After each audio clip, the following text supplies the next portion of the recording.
en ce moment on veut une nouvelle équipe fédérale. Bon, mais vouloir une nouvelle équipe fédérale ça passe par les décideurs. Augustin confisqué wul dara. Évidemment. jëlul dara mais il a le droit d'être candidat il est candidat bu ko de ñeneen ñi bu leen neexee ñu bañ ko votel su fekkee ne candidat su fekkee ne Augustin baaxul ci Sénégal bu ñu ko votel tey lu ñu wax amuñu droit voter. mais xam nga pourquoi duñu voter voilà xam nga pourquoi duñu voter voilà dund dañuy yooxu rek. waaw dundaluñu football bi. effectivement. dañuy yooxu rek. Il y a des gens qui ne payent même pas leur billet pour aller au stade ci ñuy wax ju bare ji kañ la ñu gëj stade am na ñuy wax kañ lañ fa gëj. donc yow su ma la déggee consensus bi war na mën a nekk. dafa war am. moom laa la wax ni la dafa intelligent loolu dafa intelligent c'est refuser d'aller à l'aventure et garder tout le monde loolu moo di consensus. mais garder tout le monde boobu gis nañ aussi sorti wu Sayer Seck ci consensus bi. waaw mais kooku il est seul à pouvoir l'expliquer on n'a rien compris ci loolu il y a des gens qui disent on n'a rien compris à ça à ce que Sayer fait seul Sayer moo mën expliquer loolu il a peut-être des raisons yu mu expliquer wul mais nekk en équipe. Même dans une équipe de football léeg-léeg le capitaine le devient par consensus. Effectivement. Parce que entraîneur bi mooy seet le plus fédérateur du groupe léeg-léeg sax ce sont les joueurs qui désignent le capitaine sans s'en rendre compte. Comment choisit-on un capitaine dans une équipe de football? Ce n'est pas le meilleur joueur mais c'est peut-être le meilleur homme. Avec grand H. C'est peut-être le meilleur homme. kan mooy meilleur homme ci groupe bi ku xuloo mu jubale. di defar. waaw di dugg ci nekk yi di jubale bu waxtu julli jotee mu ni gars yi jóg leen julli mais c'est comme ça que l'on choisit un capitaine bu fekkee ni fa ñuy tukki ñu ngi dem dañu war wax anglais mu wax anglais ñu ngi tukki di dem fa ñu war wax français mu wax français fa ñu war wax espagnol mu wax français parce que c'est mu wax français parce que c'est quelqu'un qui dégage une image du groupe alors léeg-léeg nga dégg dañu bëgg changer pour changer nous avons une trentaine de présidents de fédération des indépendances à nos jours ñaari fédération dem coupe du monde bu Malick Sy Souris ak bu Augustin ñaari fédération ñoo final coupe d'Afrique des nations bu Malick Sy Souris ak bu Augustin boo leen dee juger sur le terrain ce sont les meilleurs si ajoute pour la première fois sous Augustin fédération sénégalaise de football am këru boppam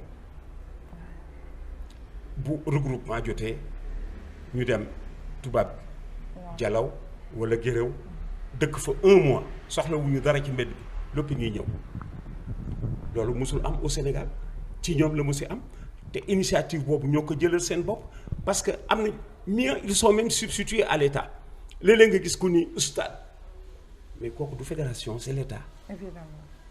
L'État. Mais résultat, est-ce que ça ne rime pas avec trophée?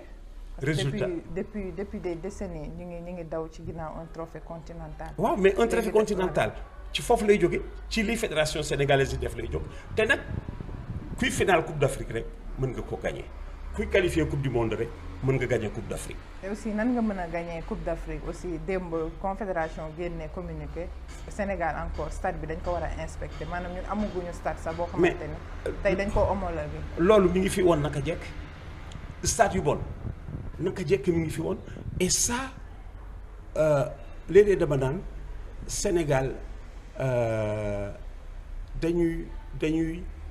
dañu événementiel dañoo jël dara tëral ko amul continuité je te donne l'exemple de Peter Schnittger comme entraîneur xam nga Peter moo doon jël ay ñuy toppatoo gazon bi di leen fay Peter ci boppam moo doon jël ay ñuy toppatoo gazon c'est-à-dire pendant longtemps on a été amateur et on est resté encore amateur dans un concert de professionnels problème bii la ñu am on est resté encore amateur suñu amateurisme moo ñu éliminé à la coupe du monde 2006 suñu amateurisme coupe du monde mais 2006 dañu war qualifier on a un match à Dakar le dernier qu'il faut gagner ñu nul 2-2 approche bi moo bon en tant qu'amateur les joueurs veulent jouer en nocturne lampe amu fi